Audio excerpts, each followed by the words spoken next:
গল্পে গল্পে করি শিল্পীর পক্ষ থেকে আমি শিল্পী ইয়াসমিন হাজির হয়েছে আপনাদের সামনে। আপনাদের সবাইকে সুস্বাগত। আচ্ছা, পিএইচপির গত টিউটোরিয়ালগুলোতে আমরা শিখেছি অ্যারিথমেটিক অপারেটর, যাকে পাটিগণিত অপারেটর বলেছি আমরা, যোগ বিয়োগ গুণ ভাগ, অ্যাসাইনমেন্ট অপারেটর যেটা কোনো কিছুকে নিয়োগ দিয়েছে, plus is equal two minus is equal two এরকম একটা চিহ্ন দিয়ে। আজকে এসেছি আমরা 3 নম্বর অপারেটর, লজিক্যাল অপারেটর। লজিক্যাল অপারেটরে দেখতে পাচ্ছি এইরকম দুটো পাইপলাইন, এটা হচ্ছে অর অ্যান্ড, এটা হচ্ছে অ্যান্ড এই চিহ্নটা হচ্ছে নট। তো এইটা লজিক্যাল অপারেটর হচ্ছে যৌক্তিক অপারেটর। তো যৌক্তিক অপারেটর একটু জটিল হবে, আমার কাছে মনে হচ্ছে একটু জটিল হবে। চলুন দেখে আসি কি অবস্থা। ও ভালো কথা মন্টিমণি, তুমি নিশ্চয়ই আমাদের সাথে সবার সাথে পিএইচপি শিখছো, আমাদের টিউটরগুলো দেখে পিএইচপি শিখছো এবং তোমার কাছে সোজা লাগছে। কোথাও যদি কঠিন লাগে তো আমাদের গল্পে গল্পে কোডিং শিখে নামে একটি গ্রুপ আছে, সেখানে তুমি কমেন্ট করতে পারো, উত্তর পেয়ে যাবে। ওকে, তো লেটস মুভ। আমাদের যে কাজটি করতে হবে সেটি হচ্ছে আমরা চলে যাব জ্যাম্পের এক্সপ্লোরার ফোল্ডারে, সেখানে htdocs মনিকা অ্যান্ড এটা হচ্ছে অপারেটর। অপারেটরে গিয়ে আমরা যখন ওপেন করলাম, অ্যাসাইনমেন্ট অপারেটর করা আছে, অ্যারিথমেটিক অপারেটর করা আছে, আমরা এই চিহ্নটাকে জাস্ট এটাকে এখানে এনে রেখে দিলাম, দুটোকে কমেন্ট করে রাখলাম।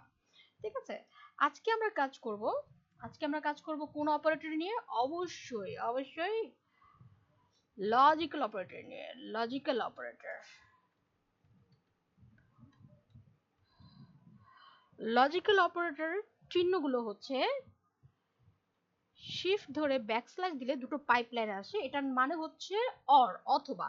যেমন ধরো মন্টিমণি, তুমি অথবা আমি, সেই ক্ষেত্রে এই চিহ্নটা হবে অ্যান্ড, তুমি এবং আমি, এই ক্ষেত্রে পিএইচপি চিহ্নটা হচ্ছে অ্যান্ড লিখতে হয়, অ্যান্ড তুমি নয় অথবা আমি নই, নট চিহ্ন। ওকে, এইটা এইটা আমরা আসলে বুঝতে পারবো যখন আমরা কোনো প্রজেক্ট করব। তো নট কিভাবে হচ্ছে, ধরো আমি কোনোভাবে লিখছি শিউলি অথবা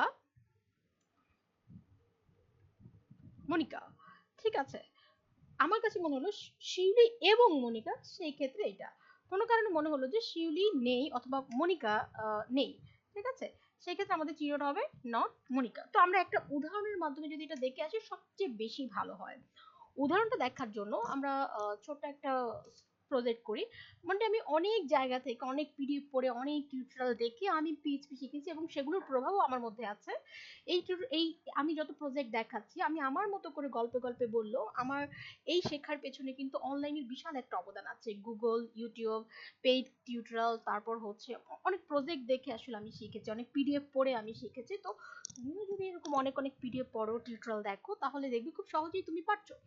ওকে, যেটা হচ্ছে লজিক্যাল অপারেটরের জন্য আমরা প্রথমে একটা ভ্যারিয়েবল নেই, ভ্যারিয়েবল নাম নিলাম user name is equal two, আমি একটি ইউজার নেম নিই, আমি ইউজার নেম নিলাম শিউলি। আমার যা ইচ্ছা আমি তাই নিতে পারি, কারণ এই ইজ ইকুয়াল টু মানে হচ্ছে কোনো কিছু মানকে অ্যাসাইন করা। এই ইউজার নেম ভ্যারিয়েবলের মধ্যে আমি শিউলিকে অ্যাসাইন করলাম, তার মানে আমি যখন মান অ্যাসাইন করি আমি যা ইচ্ছা তাই লিখতে পারি। এবার হচ্ছে আমি আরেকটা ভ্যারিয়েবল নিলাম পাস, মানে পাসওয়ার্ড। তো আমি ভ্যারিয়েবলটা নিচ্ছি এরকম শিউলি শিউলি 777, ঠিক আছে, আমি একটা ইউজার নেম নিলাম, একটা পাসওয়ার্ড নিলাম। ধরে নাও আমরা ফেসবুকে সাইন আপ করলাম, এই এতটুকু অংশ হচ্ছে সাইন আপ। আমরা ফেসবুকে যাই, ফেসবুকে এই যে আমি এতটুকু অংশ user name is equal two আমি দিলাম শিউলি, পাসওয়ার্ড আমরা দিলাম যা ইচ্ছা তা, আসলে আমরা তো পাসওয়ার্ড যা ইচ্ছা তা দিতে পারি। পাসওয়ার্ডটা আমি লিখে দিলাম পাসওয়ার্ড ইজ ইকুয়াল টু, কি লিখলাম, এই ইজ ইকুয়াল টু, একটা ইজ ইকুয়াল টু মানে হচ্ছে পাসওয়ার্ড আমি এখন যা ইচ্ছা তা লিখতে পারি সাইন আপ করার সময়, এবং এই ইজ ইকুয়াল টু একটা ইজ ইকুয়াল টু মানে হচ্ছে ইউজার নাম আমি শিউলি লিখতে পারি, মনিকা লিখতে পারি, যা ইচ্ছা তাই লিখতে পারি, এরকম একটা বিষয়। তো আমরা করলাম, এরপর আমরা যখন সাইন আপ করতে যাব, মনটি খেয়াল করো, আমরা যখন এখানে সাইন আপ করতে যাব তখন আমাদের কাছে কিন্তু এই যেই নামে আমরা সাইন আপ করেছি সেই নামটাই লাগবে যখন, অর্থাৎ যখন আমরা সাইন ইন করতে যাচ্ছি, লগ ইন করতে যাচ্ছি, তখন যেই নামটা দিয়ে আমরা সাইন আপ করেছি সেই নামটা লাগবে, ঠিক যে পাসওয়ার্ডটা দিয়ে আমরা সাইন আপ করেছি সেই পাসওয়ার্ডটা লগ ইনের সময় লাগবে। তার মানে হচ্ছে এখানে একটা শর্ত কাজ করবে। কি শর্ত? ইফ ইফ লেখার নিয়ম হচ্ছে এইরকম, ফার্স্ট ব্র্যাকেট, ইফ হচ্ছে আমি একটা শর্ত দিব, যদি এই শর্তটা মিথ্যে হয়, এই শর্তটা এখানে একটা শর্ত দিব, এই শর্তটা যদি মিথ্যে হয় তাহলে আরেকটা শর্ত আসবে, এলস। এলস এর ক্ষেত্রে শুধু একটা সেকেন্ড ব্র্যাকেট।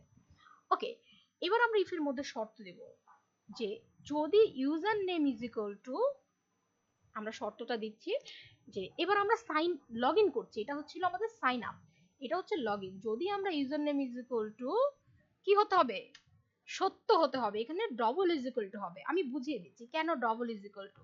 যখন আমি সাইন আপ করেছি শিউলির জায়গায় আমি মনিকাও দিতে পারতাম, কিন্তু যখন আমি সাইন আপ করে ফেলেছি লগ ইনের ক্ষেত্রে আমাকে অবশ্যই সাইন আপ যে নামে করেছি সে নাম দিতে হবে। এই যে অবশ্যই যে নামে সাইন আপ করেছি সে নামেই লগ ইনের ক্ষেত্রে দিতে হবে, এটার জন্য ডবল ইজ ইকুয়াল টু। আশা করি বোঝা গেছে। এবার হচ্ছে অ্যান্ড আমি দিচ্ছি এবং পাসওয়ার্ড হচ্ছে এইটা। তার মানে user name is equal to double is equal to Shiuli হতে হবে আমি যখন লগ ইন করছি, এবং password is equal to double is equal to অবশ্যই সাইন আপের ক্ষেত্রে যাই লিখেছি তাই হতে হবে। যদি এটা ঠিকঠাক থাকে তাহলে ইকো হবে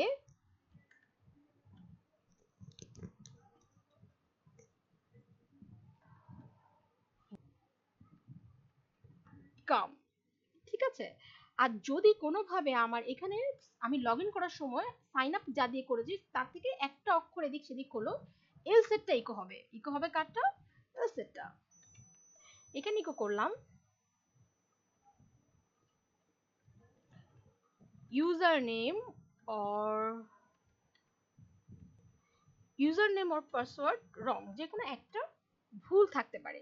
তো আমি এইখানে গিয়ে যদি আমি ওয়েলকাম, তার মানে আমরা লগ ইন ঠিকঠাক ভাবে করেছি। খেয়াল করুন, মনটি খেয়াল করতে হবে। আমি যখন এটা এতটুকু ছিল আমার সাইন আপ, ফেসবুকে যাই, এতটুকু ছিল আমার সাইন আপ। আমি যখন লগ ইন করছি তখন আমার user name is equal to double is equal to অবশ্যই কি থাকতে হবে, যেটা দিয়ে আমি সাইন আপ করেছি। পাসওয়ার্ড কি থাকতে হবে? পাসওয়ার্ড থাকতে হবে যেই নামে আমি ঠিক পাসওয়ার্ডটা দিয়েছি অবশ্যই সেটা। সেই ক্ষেত্রে কি করতে হবে? অবশ্যই ডবল ইজ ইকুয়াল টু দিয়ে কাজ করতে হবে, কারণ এটা হচ্ছে আমি ইউজার নেম সাইন আপের সময় যা ইচ্ছা তা লিখতে পারি। এটা হচ্ছে মান অ্যাসাইন করলাম। এখন কিন্তু আমি মান অ্যাসাইন করলাম না, এখন আমি যে নামে সাইন আপ করে ফেলেছি সেই নামটাই লিখতে হবে। ওকে, এখন কোনো কারণে কেউ একটা পাসওয়ার্ড ভুল করলো, এখানে শিউলি 777 আছে, আমি 777 দিলাম। এখন কি বলবে? ইউজার নেম অর পাসওয়ার্ড রং। খেয়াল করো, এই এন্ড মানে হচ্ছে সামনেরটা, ডানে যে আছে সে যেমন সত্য হতে হবে, বায়ে যে আছে তাকে সত্য হতে হবে, অর্থাৎ দুটো ঘটনাই উপরের সাথে মিলতে হবে, অর্থাৎ দুটো ঘটনাই সত্য হতে হবে। ঠিক আছে, তার মানে হচ্ছে আমি আবার বলছি, এন্ড মানে হচ্ছে এই যে এই পাশের যে ঘটনা সেটি যেমন সত্য হতে হবে, এ পাশের যে ঘটনা সেটি এটির সাথে মিলতে হবে। এ পাশের ঘটনাটা মিলেছে, এই পাশের ঘটনাটা কি মিলেছে? মিলেনি। অর মানে হচ্ছে যে কোনো একটি মিললেই হয়ে যাবে। খেয়াল করুন, আমার কিন্তু ইউজার নেম ঠিক আছে, পাসওয়ার্ড ঠিক নেই। অর মানে হচ্ছে অথবা, যে কোনো একজন, হয় ইউজার নেম ঠিক থাকুক নয়তো পাসওয়ার্ড ঠিক থাকুক, যে কোনো একজন ঠিক থাকলেই হয়ে যাচ্ছে। ওয়েলকাম। আমরা কি বুঝতে পারছি? ছোট্ট একটা প্রজেক্ট দিয়ে আমরা খুব সহজে লজিক্যাল অপারেটর এন্ড অরটা বুঝে গেলাম, এবং সাইন আপের কিছু বিষয় আমরা বুঝে গেলাম যে কিভাবে সাইন আপ। তো মনে এইভাবে চেষ্টা করতে থাকো। ভবিষ্যতে আমরা যখন অ্যাডভান্স কাজগুলো করব, অনেক অনেক কঠিন কাজগুলো করব, তখন আমাদের কাছে বিষয়গুলো আরো সোজা হবে। সোজা কাজগুলো বরং আমার কঠিন করে বুঝাতে হচ্ছে, কঠিন কাজগুলো আমি সোজা করে বুঝাবো, আই প্রমিস। এবং ফিরে আসছি পরবর্তী টিউটোরিয়ালে।